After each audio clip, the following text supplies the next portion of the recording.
So you have your file server installed and configured. Now let's have a look at backing up and restoring its data. Let's locate the file server by expanding Protect and selecting File Servers. The statistics show that backups have already occurred and have been successful. The scheduling of data protection operations is controlled by the associated plan. So after you configured the file server, Commvault automatically started protecting it based on the configured RPO settings. Click the file server name to view its details. From the Recovery Points pane, we can see there have been several backup jobs displayed with a circle, but for now we'll launch a manual backup job by clicking Backup in the upper right. Select your backup type from Full, Incremental or Synthetic Full. Select the subclient you wish to backup and hit Submit. A backup job will launch. Once completed, your data is protected and recoverable. We'll now look at how we can recover that protected data.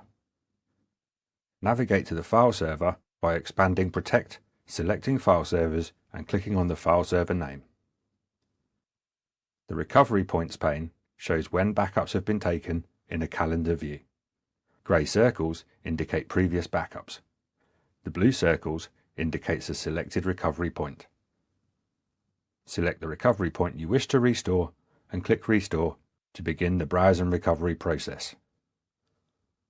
You will be presented with all of the data available for restore. Select the files or folders you wish to recover. With the data selected, you have the flexibility of different methods to recover the data. For small size files and folders, you can download them directly through the browser. Click Download and the files requested will be presented to the web browser for download. Click Restore to perform a traditional restore of the selected data. You can recover in place to the same server and original folder, choosing to overwrite existing files if required. Or you can recover out of place to the same or different server and to a different location to the source. With the desired options selected, hit Restore and a restore job will launch. When the job completes, your files will be recovered to your desired location.